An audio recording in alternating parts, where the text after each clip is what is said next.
2명으로 압축된 대구은행장 후보 둘 다 채용 비리 관련 의혹을 받고 있는 가운데 임원추천위원회가 일정을 앞당기면서까지 은행장 선임을 서두르고 있어 논란이 거셉니다. 금은방을 털기 위해 건물 벽을 뚫던 30대 여성이 경찰에 붙잡혔습니다. 금은방 주인이 벽 내부에 철판을 설치해 실패로 끝났습니다. 북미 정상 등 회담 등 대형 이슈에 선거가 묻히면서 투표율 하락이 우려되자 선관위가 투표율 높이기에 안간힘을 쏟고 있습니다. 젊은 농업인이 갈수록 줄고 있는 가운데 청년 농업인에게 월급 형태로 생활자금을 주는 제도가 도입됐습니다. 여러분 안녕히 주무셨습니까? 5월 18일 금요일 아침 대구 MBC 뉴스투데이입니다. 새벽부터 우리 지역에도 비가 오락가락하고 있는데요. 오늘도 기온이 높아서 습하고 더울 것으로 예상이 되죠? 네, 오늘 대구의 낮 기온 27도 예상됩니다. 다만 주말에는 기온이 크게 떨어지겠습니다. 김명은 기상캐스터가 자세한 날씨 전해드립니다. 네, 오늘 새벽부터 비가 내렸다 그쳤다를 반복하고 있습니다. 출근길 우산 챙기셔야겠는데요. 오늘 내리는 비의 양은 대구와 경북 5에서 30mm로 예상됩니다. 비는 낮부터 대체로 그치겠지만 경북 동해안 지역의 경우 밤까지 이어지겠고요. 오늘까지 강수로 인해 가시거리가 짧아 교통안전에 유의하셔야겠습니다. 또한 비가 내리고 바람이 조금 강하게 불지만 오늘까지는 기온이 높습니다. 아침 기온 대구 18도, 안동시 22도를 출발하고 있고 낮에는 대구 27도, 안동 25도 예상됩니다. 다만 경북 동해안 지역은 오후부터 강풍 예비특보가 내려져 있으니까요. 혹시 모를 사고가 일어나지 않도록 각별히 유의하시기 바랍니다. 이번 주말은 조금씩 햇살이 드러나겠고요. 다만 기온이 큰 폭으로 떨어져 나들이 가실 땐 겉옷을 꼭 챙기셔야겠습니다. 날씨 정보였습니다. 새 대구은행장을 뽑는 선임 절차가 진행 중인 가운데 2명으로 압축된 후보 모두 채용 비리에 관련돼 있다는 의혹을 받고 있습니다. 검찰의 채용 비리 수사에서 입건될 가능성이 있는 상황에서 은행장 선임 절차가 진행되는 것이 과연 적절한지 논란이 거셉니다. 윤태호 기자의 보도입니다. 대구은행장 후보 2명 가운데 1명인 A씨가 경산시 공무원 아들 채용 특혜 의혹과 관련해 검찰 조사를 받았습니다. A씨가 경산 담당 대구은행 본부장이었던 만큼 경산시 금고 유치를 위해 공무원 아들 채용에 힘을 썼을 것이라고 검찰은 보고 있습니다. 사회가 원부에서 처리하는데 그냥 받아가 제가 전달하고 매일 그런 일 했죠. 예. 대구 법조 관계자에 따르면 지난 2014년 경산시 공무원 아들 채용 당시에 근무했던 대구은행 인사 담당자들이 박인규 전 행장과 함께 기소될 것으로 보입니다. 채용 비리를 저지른 혐의인데 공무원 아들 채용 건이 공소 사실에 포함될 가능성이 크고 그렇게 되면 A씨도 입건될 수밖에 없다는 겁니다. 나머지 후보 B씨는 자기 아들이 대구은행 자회사에 입사하는데 개입했다는 의심을 금융감독원으로부터 받고 있습니다. 금감원은 검찰에 관련 내용을 알려 수사를 맡기는 것을 검토하고 있습니다. 대구은행 임원 후보 추천위원회가 채용 비리에 직간접적으로 관련된 후보를 골라놓은 결과가 된 겁니다. 은행장 선임은 면죄부를 주는 꼴이 될 수 있다는 비판이 나오는 이유입니다. 대구은행 노조가 성명을 통해 임원 후보 추천위원회에 경고 메시지를 준 것도 이런 맥락입니다. 비리가 있는 사람을 배제하겠다고 약속한 임 추위가 과연 공정한지, 누군가를 내정해 놓은 것이 아니라면 왜 이렇게 검찰 수사도 보지 않고 막무가내식으로 처리하는지 석연치 않은 의혹에 휩싸이고 있습니다. MBC 뉴스 윤태호입니다. 대구은행이 논란을 자초하고 있는 가운데 또 다른 무리수를 두고 있습니다. 이미 정해둔 DGB 지주 회장을 정식으로 선임하기도 전에 아직 정하지 못한 대구은행장을 먼저 앉히려고 주총 날짜를 앞당기려는 움직임이 있습니다. 절차가 이상하기도 하고요. 의도 역시 의심스럽습니다. 김은혜 기자의 보도입니다. DGB 지주 회장과 대구은행장을 겸임하던 박인규 회장이 사퇴한 이후 DGB 지주와 대구은행은 따로 차기 수장을 뽑는 과정을 가졌습니다. 오는 31일 동시에 주주총회를 열고 회장과 행장 내정자를 선임할 예정이었습니다. 그런데 은행장 최종 내정자가 정해지지도 않은 상황에서 은행 주주총회를 앞당기는 방안을 검토하고 있습니다. 계열사 사장에 해당하는 은행장을 그룹 회장격인 지주회장보다 먼저 선임한다는 겁니다. 대구은행 측은 경영 공백을 줄이려는 조치라고 설명하고 있지만 은행 안팎에서는 이런 이상한 절차에 대해 문제를 제기하고 있습니다. 최종 후보 2명 다 채용비리 관련 의혹을 받고 있는 상황에 왜 임기부터 보장하려 하느냐는 겁니다. 이렇게 되면 박인규 전 회장과 관련한 비자금 조성과 채용비리를 제대로 정리할 수 없을 것이란 우려가 나오고 있습니다.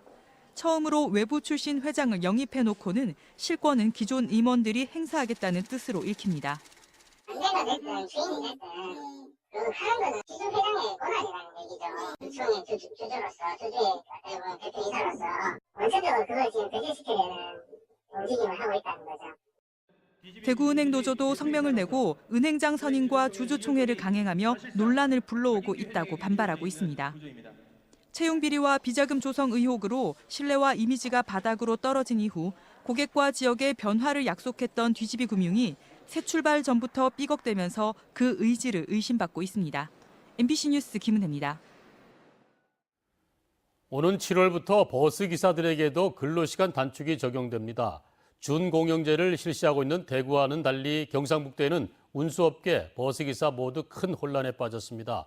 업계는 운행 노선을 줄이려고 하고 있고 근로자들은 임금 보전을 요구하고 있습니다. 한태현 기자가 취재했습니다.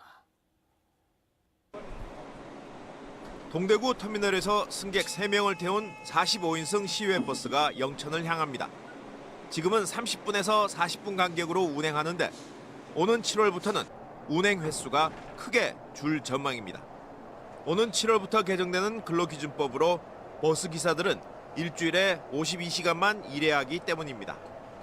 당장 이용객들의 불편이 예상됩니다. 지금은 한 30분 정도 시간이니까 그냥 언제든지 학교에서 수업 끝나고 내려와서 가도 안 불편한데 이제 만약에 2시간씩 걸린다고 하면은 이제 집에 갈 때 되게 불편해질 것 같아요. 지금은 버스 기사들이 한 달에 23일 일하는데 이 법으로 하루 근무 시간은 1시간, 근무 일수는 한 달에 사흘 줄게 됩니다. 여가 시간은 늘겠지만 정작 버스 기사들은 크게 반기지 않습니다. 법적으로 52시간 되면 아무래도 여가 생활이라든지 아무래도 일찍 마치고 하는 부분은 좋다고는 환영을 다 하지만 실질적으로 이제 먹고 사는 게 급선무니까 그 걱정을 많이 하지. 운수업계는 법이 개정되면 운행 횟수를 줄이고 심지어 일부 노선은 폐지를 검토하고 있습니다. 근로시간이 준 만큼 임금도 그만큼 줄이겠다는 방침입니다. 근로시간이 변경이 되면은 월간 최대 20일밖에 근로를 할 수가 없습니다. 그렇게 되면은 현 받는 임금에서 약 한 30.3% 정도, 한 117만 원 정도의 임금 저하가 옵니다. 그러면 그런 사람들은 당장 생활에 어려움이 있겠죠. 임금이 줄게 되면 가뜩이나 버스기사 수급에 어려움을 겪는 경북 지역 버스 회사들은 기사 확보가 어려워 운행 감소에 따른 악순환이 예상됩니다. 정부가 지역의 실정을 감안하지 않고 밀어붙이기 식으로 법 개정을 강행할 것으로 보여 오는 7월부터 버스 이용객들의 불편은 더 커질 것으로 보입니다. MBC 뉴스 한태현입니다. 금은방을 털기 위해 건물 벽을 공구로 뚫으려던 30대 여성이 경찰에 붙잡혔습니다. 벽을 뚫다가 금은방 주인이 벽 내부에 설치해둔 철판 때문에 실패한 것으로 드러났습니다. 박재영 기자가 취재했습니다. 한 여성이 진열대에 있는 귀금속을 이리저리 살펴봅니다. 주인과 상담을 하는가 하면 내부 곳곳을 태연하게 둘러봅니다. 30분 남짓 이런 행동이 이어집니다. 그로부터 한 달 뒤 마스크와 모자를 쓴 채 금은방 주변에 다시 나타난 이 여성. 사전 답사를 하고도 귀금속을 훔치는 데 실패한 채 범행 현장을 급히 빠져나갑니다.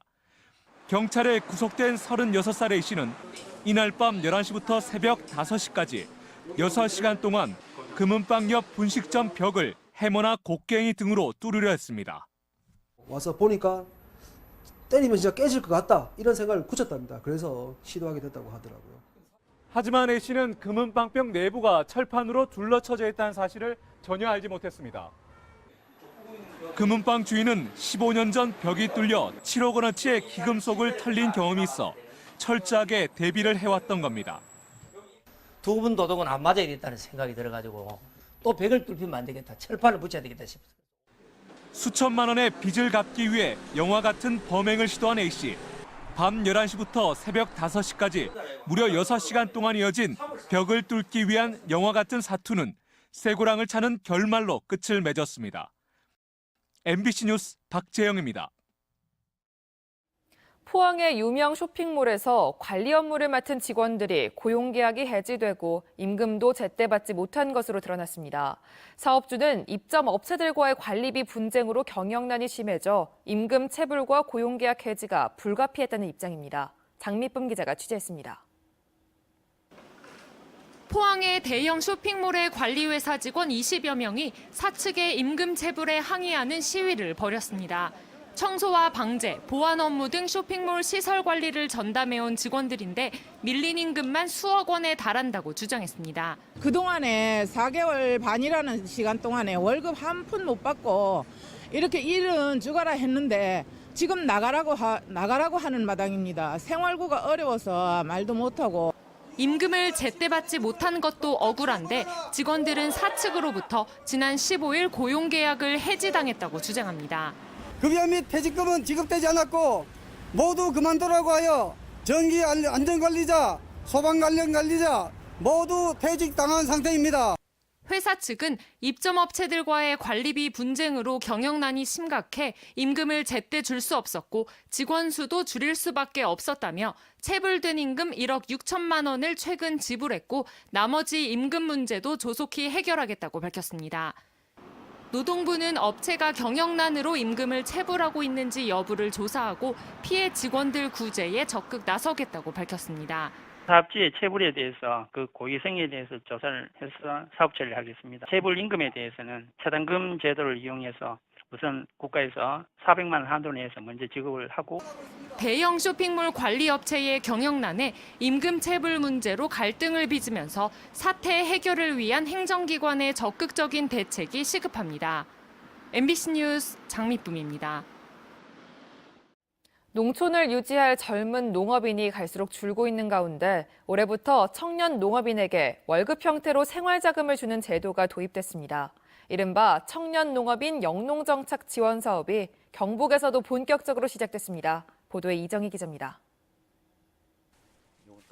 허리춤 높이로 딸기를 수경 재배하는 20대 청년 농업인 손진수 씨.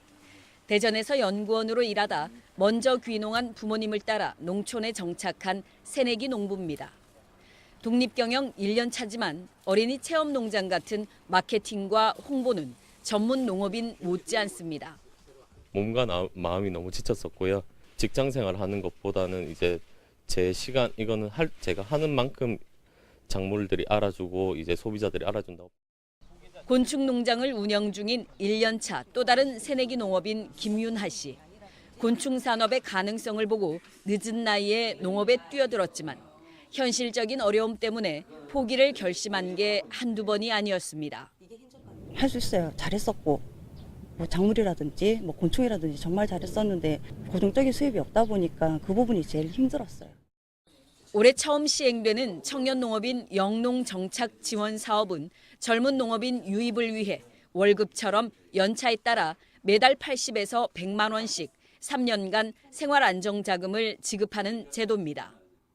경북에서 사업 대상자로 선정된 청년 농업인은 192명, 전체 16%로 전국에서 가장 많습니다. 경상북도는 생활자금을 쓸 수 있는 바우처 카드 전달식을 하고 본격적인 시행에 들어갔습니다. 전국적으로 사업 대상자를 현재 1,200명에서 400명 더 추가하는 추경 예산이 국회에 제출된 상태입니다. 4개 마을에 40세 미만 농업인이 1명 있는 거예요. 이건 말이 안 되죠. 모든 농업 정책에서 청년 농업인 양성 정책을 최우선으로 해야 할. 앞으로는 청년 농업인을 늘리는 데 그치지 않고 지금의 창농 중심에서 청년이 농촌에 정착하는 쪽으로 지원 방향을 확대해야 한다는 목소리가 나오고 있습니다. MBC 뉴스 이정희입니다. 6.13 지방선거가 북미 정상회담 등 한반도를 뒤흔드는 중앙 이슈에 묻히면서 유권자들의 관심을 끌지 못하고 있습니다. 투표율 하락이 우려되자 기표 모양 쿠키가 등장하는 등 선관위가 이색 홍보에 나섰습니다. 엄지원 기자의 보도입니다. 캠퍼스에 커피 트럭 앞으로 길게 줄이 늘어서 있습니다. 경북 선관위가 투표 동료차 운영하는 트럭으로 선거 정보가 담긴 홍보물과 커피, 기표 모양의 쿠키를 함께 나눠줍니다. 이 트럭은 오는 20일 포항 스틸러스 구장, 22일은 안동 하회마을에 순회합니다. 학생들이나 시민들이 투표에 조금이라도 관심을 가지게 해주니까 투표를 독려하는 데 있어서 좋은 활동이라고 생각합니다. 유권자들의 감성을 자극하는 문구를 커피 거품 위에 그리는 라떼아트도, 대형 현수막에 종이 수천 장을 붙여 선거 참여를 유도하는 퍼포먼스도 등장했습니다. 중앙선관위는 역대 최고인 213억 원을, 경북은 11억 6천여만 원을 홍보비로 투입해 이색 캠페인을 펼치고 있지만 투표율 저조가 우려되고 있습니다. 굵직굵직한 정치 이슈가 산적한 데다 투표 용지만 7장으로 절차가 복잡해 무효표가 속출할 가능성도 높습니다. 도지사와 교육감, 기초광역의원 등 투표 용지가 많은 만큼 선관위는 투표 교육을 통해 무효표 방지에 주력하고 있습니다.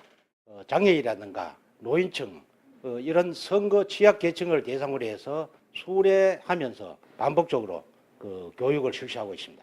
처음에는 많이 헷갈렸어요. 그래서 투표를 하러 가서 어떻게 하시고 했는데 오늘 설명을 들으니까 좀 이제 이해가 가요. 갖은 악재 속 선관위가 투표율을 높이기 위해 이색 홍보와 투표 교육을 벌이며 안간힘을 쏟고 있습니다. MBC 뉴스 엄지연입니다.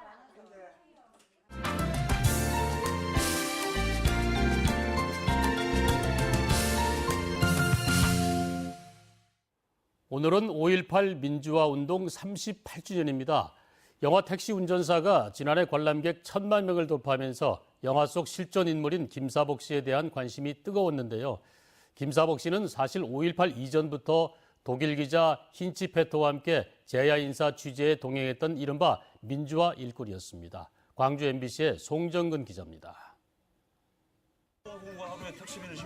영화 택시 운전사의 주인공 김만섭은 5.18을 목격하면서 소시민의 모습을 벗어던지고 불의에 저항하는 모습을 보여줘 시민들에게 감동을 선사했습니다.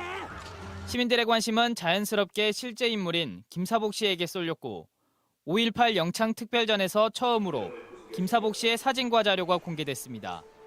공개된 자료에서 김사복 씨는 80년 5월 이전에도 75년 10월 경기도 포천에서 의문사한 장준하 선생의 추락사 현장에 힌치페터와 동행한 것으로 나타났습니다. 1972년 유신헌법에 반대하다 기소된 고 장준하 선생과 고 함석헌 선생을 재판장까지 모시고 가다 찍힌 사진은 김 씨가 가장 아끼던 사진이었습니다. 80년 5.18 때 힌치페터와 함께 시민학살을 목격하고서는 가족들에게 당시의 일을 자세히 말해주면서 분노를 터뜨리기도 했습니다. 광주 시민들을 학살하고 하는 아주 그런 장면들을 아버님이 자세하게 설명을 해주셨죠. 그야말로 오셔서 첫 마디가 같은 민족을 그렇게 죽일 수 있는지. 영화 내용과는 달리 김 씨는 80년 5.18 항쟁 기간 동안 힌치페터와 함께 세 차례나 광주에와 취재를 도왔습니다. 김 씨는 지난 84년 간암으로 세상을 떠났고 이를 몰랐던 힌치페터는 수차례 김 씨를 찾으려 애썼지만 만나지 못했습니다. 그분이 있어서 그 중요한 역할을 해주셨기 때문에 전 세계에 5.18을 알려주게 되었어서 그 택시 김사복 씨한테 정말 개인적으로 감사하다고 이야기하고 싶습니다. 택시 운전사의 주인공 김만복 씨의 숨겨졌던 이야기가 공개되면서 5월 광주에 울림을 주고 있습니다. MBC 뉴스 송정근입니다. 의료 소비자 생활협동조합을 만들어 요양급여 수십억 원을 챙긴 혐의로 기소된 생협 이사장에게 징역 3년이 선고됐습니다. 대구지법 제11형사부 손현찬 부장판사는 사기와 의료법 위반 혐의로 기소된 대구 모 의료생협 이사장 A씨에게 징역 3년을 선고했습니다. A씨는 자신이 지난 2013년 3월 생협 설립 인가를 받은 뒤 병원 2곳을 차려놓고 국민건강보험공단에서 요양급여 26억 9천여만 원을 받아 챙긴 혐의로 기소됐습니다. 대구시는 지역 소규모 업체들에게 노무관리 현장 컨설팅 서비스를 제공합니다. 최저임금 인상과 근로시간 단축에 따른 변화를 효과적으로 대처할 수 있게 하려고 한국공인노무사회 대구경북지회가 전문가 집단으로 참가해 컨설팅을 진행합니다. 채용 계획이 있는 중소기업이 노무관리 컨설팅을 받으면 정부 고용 장려금도 지원받을 수 있습니다. 상반기 국내 최대 규모 반려동물 전시회인 제12회 대구 펫쇼가 오늘부터 사흘간 엑스코에서 열립니다. 이번 펫쇼에는 개 1,800마리가 연출하는 국제 도구쇼와 평소 접하기 힘든 30여 종의 동물을 볼 수 있는 미니 동물원 같은 다양한 볼거리를 즐길 수 있습니다. 반려동물 보험과 펫택시, 반려동물 장례용품 같은 최근 흐름을 반영한 다양한 업종까지 만나볼 수 있습니다. 2014년 서아프리카에서 유행했던 에볼라가 아프리카 콩고 민주공화국에서 다시 발생해 여행객들의 주의가 필요합니다. 대구시는 콩고 민주공화국을 방문한 여행객은 귀국한 뒤 21일 내로 발열이나 복통 등의 증상이 나타나면 즉시 보건소로 신고해야 한다고 당부했습니다. 지난 5주간 콩고 민주공화국에서는 원인을 알 수 없는 출혈열 의심 환자 21명이 발생했고 이 중 19명이 숨졌습니다.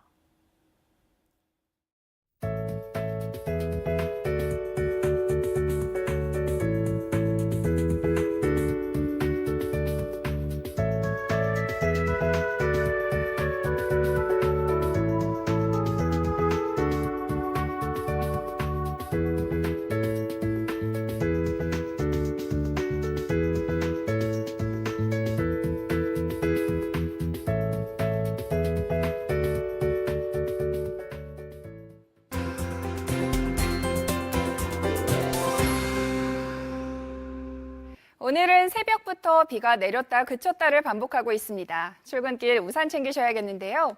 오늘 내리는 비의 양은 대구와 경북 5에서 30mm로 예상됩니다. 비는 낮부터 조금씩 그치겠지만 경북 동해안 지역의 경우 밤까지 이어지겠고요.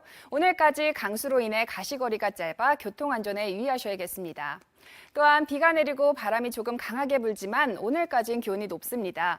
아침 기온 대구 18도, 안동 22도로 출발하고 있고 낮에는 대구 27도, 안동 25도로 예상됩니다. 다만 경북 동해안 지역은 오후부터 강풍 예비특보가 내려져 있으니까요. 혹시 모를 피해가 생기지 않도록 각별히 신경 쓰시기 바랍니다. 위성 영상 보시면 오늘은 기압골의 영향에서 조금씩 벗어나면서 하늘은 조금 흐리지만 낮부터 비가 그치겠습니다. 자세한 지역별 날씨입니다. 대구 현재 기온 18도, 청도 22도로 출발합니다. 낮 최고 기온은 대구와 청도 모두 27도까지 오르겠습니다. 문경의 이 시각 기온 21도, 김천 22도로 시작하고요. 낮에는 문경 23도, 김천 27도 예상됩니다. 안동의 아침 기온 22도, 영양 27도 보이고 있습니다.